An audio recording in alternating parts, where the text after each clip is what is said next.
Hey everyone, thanks for joining us for another How I Shot It. This week, I'm talking to Nicole Chan.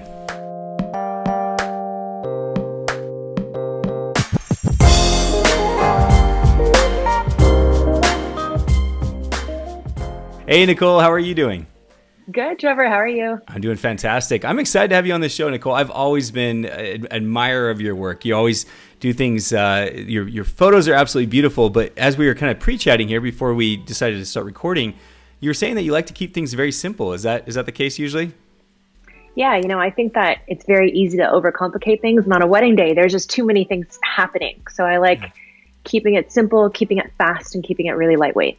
That's awesome. I'm excited to show people these photos because oftentimes we do overcomplicate things. A lot of times we think like, oh, we need to have 2 or 3 lights and we need to gel this and put light here and add light there. And what's really cool is, if I'm not mistaken, every photograph that we're going to show here was with one single flash. Is that the case? That's right. Excellent. So before we jump into the first photograph, let's just tell everyone where to find you. Your website is NicoleChanPhotography.com. And then also your Instagram. We'll make sure that pops up and we'll put it in the captions below as well. You guys make sure to go check out Nicole's work. Follow her. She is incredible. Not only a great person, a great photographer, but also an incredible entrepreneur as well. Tell everyone, in fact, in case you're out in the Boston area, Nicole, what's the escape room business that you run? What's the name of it?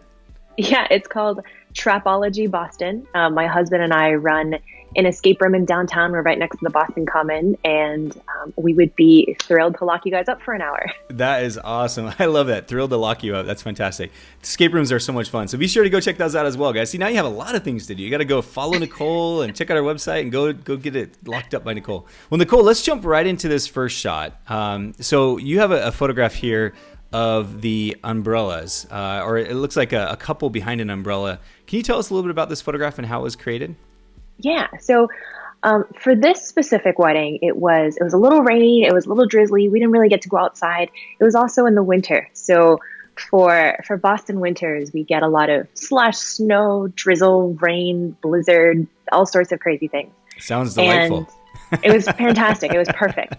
So after the ceremony, after cocktail hour, in the middle of the reception, I sort of said like, hey guys, like, can I steal you guys out for a couple of minutes? And they said, okay. And they had like the regular clear umbrella that I had brought for them, but then they also had this really awesome multicolored umbrella. And I thought, oh, this is going to be so cool.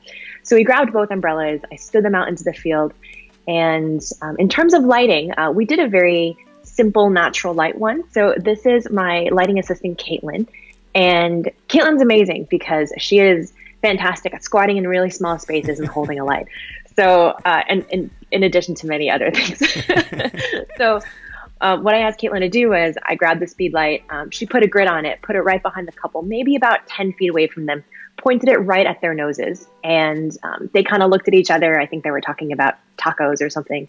And, we flashed it really easy. I guess the first thing before we go too far is that when I took the first shot, before we added the flash, I underexposed it so that the sky would be a little bit darker, because in the behind the scenes photo, you'll see that it's very bright. It's not completely even past sunset yet. So I wanted it to be dark. I wanted it to be blue. And how I made the sky blue was that I dialed kelvins down, and then with the flash behind it, it illuminated this very colorful umbrella behind them. Yeah.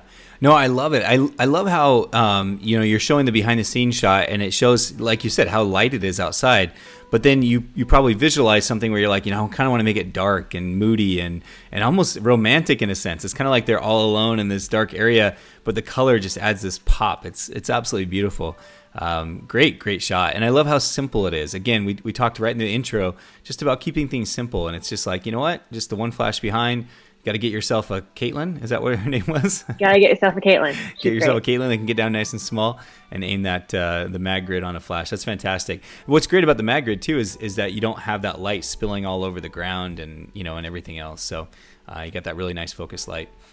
So yeah. Nicole, one of your other shots that happens to be one that we have featured in many different places. I think I've seen it blown up big, and I think I've seen it on the website and all over the place, is this photograph of this couple twirling on the dance floor that's so beautifully lit. Can you tell us a little bit about that photograph? Yeah. So when you walk into this room, you see this incredible architecture, and Boston is all about, beautiful architecture and old things.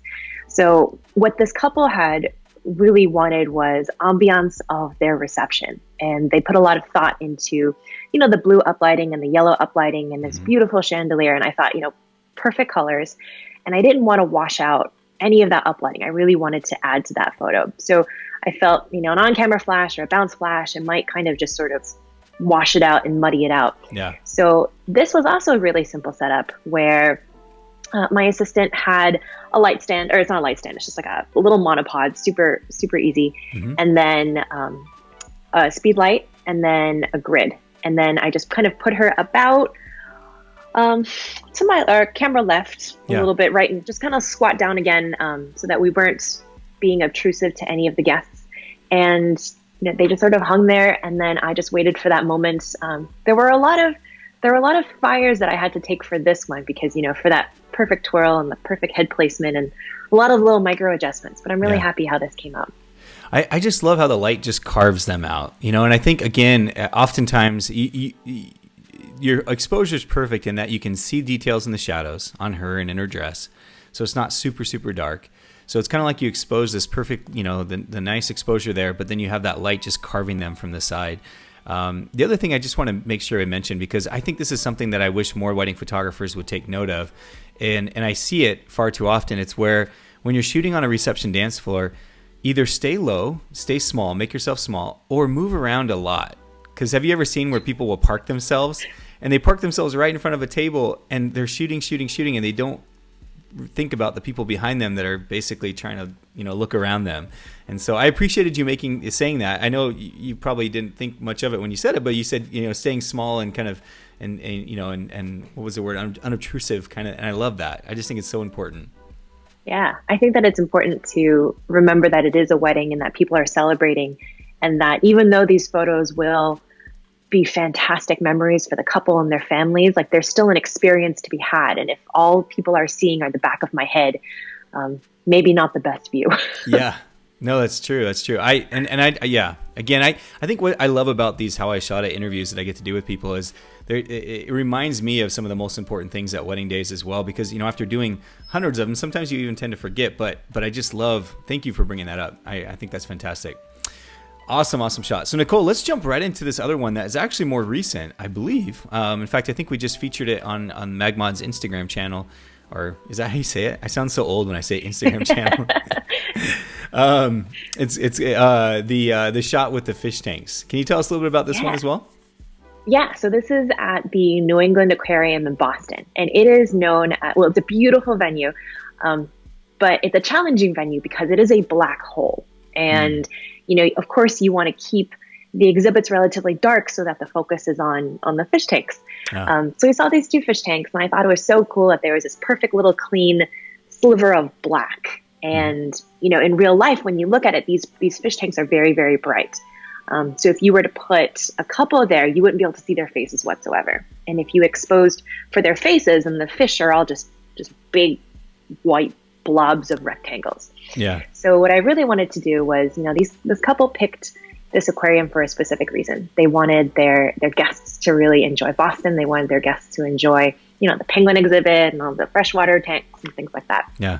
So I put my couple here. Same thing. I exposed for the fish tanks first, and then I had my assistant squat out right behind them and then backlight them. I did want to illuminate the sides of their faces too. I didn't want a true black silhouette with nothing there.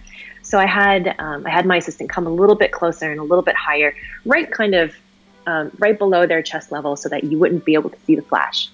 And that way you could see their faces and their expressions and their smiles, but also still get that cool little light for their noses and their faces. Yeah, where they're cut out. That's fantastic.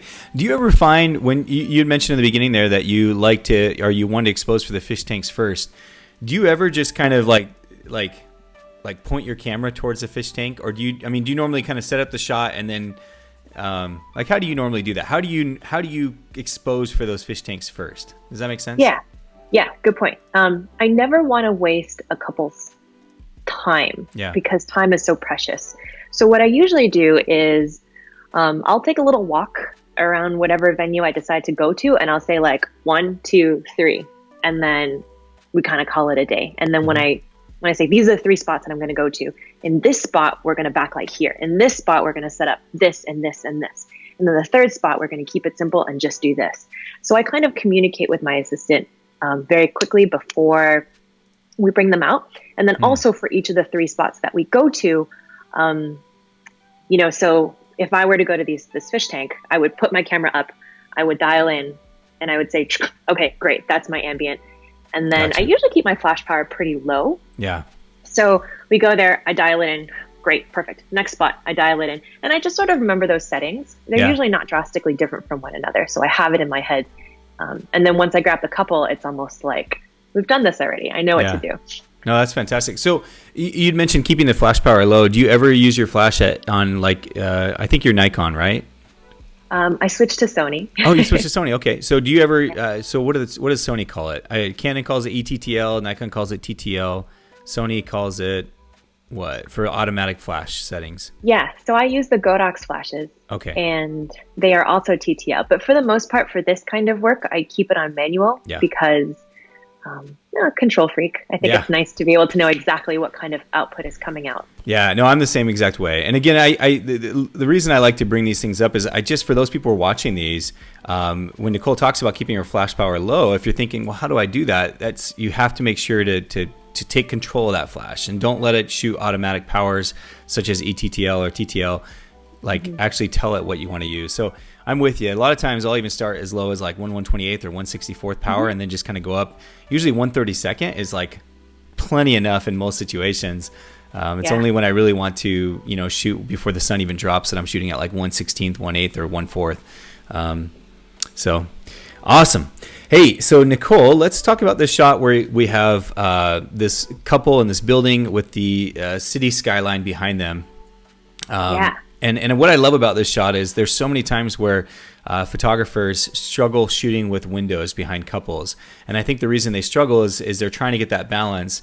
And what happens is the skyline or whatever it is in those windows is very bright. It has blown out details. But here you have this perfect, absolute perfect balance of light behind them with the light in front of them. Can you tell us kind of what was going through your mind or how you set this up? Yeah. So these are giant windows. And, during 1, 2, 3 o'clock in the afternoon, all you can see is just sun beaming through these windows, which is one of the best things about this venue. But I think one of the hardest things about a venue is that when you put couples in front of these giant windows and you take a picture, the best kind of example is when during cocktail hour when people are like, oh, can you take one with my phone? And I'm like clicking it to expose their faces, and then everything is white, and then I give it back. And then they're like, oh, I can't see the back. And I was like, oh, yeah, let me take you one with my camera and then I'll send it to you. But it's really hard to balance that super bright window with your couple's faces. So how this was achieved was I was on the 2nd floor balcony looking down. I dialed my exposure settings to make sure that we are not overexposing the background. And then my assistant is also on the ground, light on a monopod super high. And it's at a pretty high flash power with just the sphere and the grid, because we needed that much power to overpower the outside bright lights. Yeah. No, that's a great point. And so you had, it's funny, you had sent me a little graphic here of some of your favorite things, and you'd mentioned monopod a few times. Let's just show everyone kind of what this is. It's basically it's a Manfrotto monopod. Is that the one you like to use? Yeah. And does it extend? How much does it extend? 6 feet, 7 feet? I don't even think it's that big. I think it's up to maybe my height, so maybe 5.5, give or take, maybe a little bit more. But my assistants usually just sort of take it and they prop it on their hip, and then we just go. I also think that we are shooting so fast and so quickly that it doesn't get heavy, and it's pretty fast anyway. Yeah. No, I'm with you there. It's funny. At times I've actually put it in my pocket, and I'll lean it off to the side, and then that way it kind of supports the monopod a little bit, but I can also use it to kind of get light off the camera, basically. So a couple other things you have here. You have a Godox flash. You have the 8200, the V860. You have some gels it looks like you like to use. It looks like, do you prefer the color correction gels, kind of the oranges and blues? Yeah, I think that it's really nice to be able to match, especially within Boston. You know, the lights are all kind of crazy. Sometimes you get like crazy tungsten lights. Sometimes you get some really warm barns. It's nice to be able to control your flash color. Love it. Love it. You get the sphere grid, which are two of the most popular mag modifiers that we have, MagMod modifiers. And then it looks like you have Karen. Is that right? Is this Karen or Caitlin? Yeah. This is Karen. She Karen. is amazing. She's my associate. She's my second photographer. She's the person that keeps me calm. She's my everything. We have got like this cool like sign language thing that we really like. So anytime she's on across the room and I have to ask her like, oh, take the grid off, or like take the spear on or off, or whatever, she knows, and it's quick. And that's awesome. the best. That's the best when you have somebody that can go with you to a lot. I had this 16-year-old actually. He was interested in photography, and he just would go to every wedding with me. I would pay him to basically carry bags and help me set up lights and things like that. But it was so fun because I'd look across the room and I'd be like 3, and he knew that like that meant to bring my 35, things like that. It was so I miss him. He had to go off to college, but I need to find another one like Karen, or like David was the name of my guy. So fantastic. Love it. Oh, and then you have the mag box as well. Have you had a chance to use it? I know it hasn't only been out for a few months, but have you had a chance to be able to start using it at weddings and things?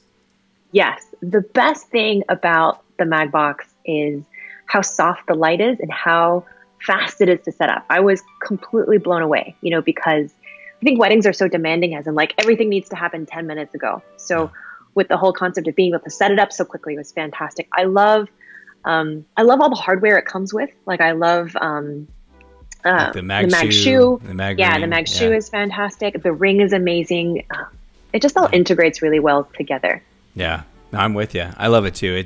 I'm excited because my wedding season is starting up here in Arizona, and so I get more chances to use it. So excited to see that. So awesome. Hey, let's jump into a few more photographs. We have like about 2 more here that I would love to show people because they're incredible photographs. And like I said, I think the theme that people need to take from this whole time that I'm spending with Nicole here is that you've been doing all of these shots so far with just the one light. So, I mean, again, keep it simple, guys. Keep it simple and just modify that light just to get the exact kind of look that you're going for. Let's talk about this shot of the couple on the balcony at this restaurant, Kowloon. I hope I said that right.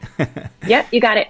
So this is an Asian restaurant, and inside it's beautiful inside too, but it's very like big red bulbs and things of that sort. And in a suburban part of Massachusetts called Saugus, and there's not a whole ton to do. There's not a lot of parks or anything pretty to do portraits and stuff like that. And I wanted to get creative. I wanted to give them something that would reflect the environment. I also wanted to get creative because a lot of the portraits we had were relatively standard.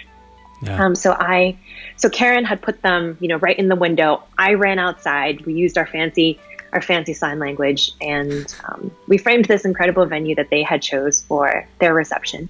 And what's great about it is that we were able to do it so quickly. So Karen is behind them with, I think, just a speed light with her hand and the grid crouched right behind them. And you've got this really cool scene of their venue, and the two of them very romantic and in love. Yeah. So they're actually behind a window right there. Is that right? Yeah. Yeah. So that's one of those situations. If you were to try to light them from a front, you would have had window reflections and lighting and craziness. But I love how that light behind them just helps to carve them out of that scene. So I like to, there's a word that I've loved that it's called punctum. It's basically you look at a photograph and you're like, oh, that's a cool photograph of a building. And then all of a sudden you see these people and you're like, whoa, that's so cool. I love how, something, that makes that image really pop and stand out. So it's a beautiful shot. I love the balance too. It's fantastic. Yeah, thanks. Very cool. All right. So Nicole, let's wrap this up with one last shot here. You have this beautiful couple looking towards each other with the gorgeous magenta sky. Can you tell us about this one? Yeah, this was at a country club, and there was another wedding in the back of the country club. So we were kind of like, we can't go back there yet. Let's just go in the front because we have this beautiful sky. This was in the middle of a parking lot. I squatted down super low so that we kind of cut off everything. And then you've got this beautiful sky. And of course, the couple themselves are pretty dark because of the way that the sun's going. So what we did was we just popped a speed light, quick sphere, right off to the side, and we lit them up, and it's just a nice, easy, simple portrait of the two of them that they really love. I think that there's times to get creative, and then there's times to just get a clean, simple, beautiful photograph. Yeah, absolutely. No, absolutely. That's a great point. That's something that maybe we can even close out here on, because I love that idea that, like you said, you have some really creative shots with the umbrella and the framing in the restaurant, things like that. And then, like you said here, it's just, hey, don't forget to get the simple, beautiful ones that that I like to call these ones the ones that mom and grandma and everyone, they're the ones that they print these, right? Typically, it's actually, they like to print the ones where they're looking at the camera smiling.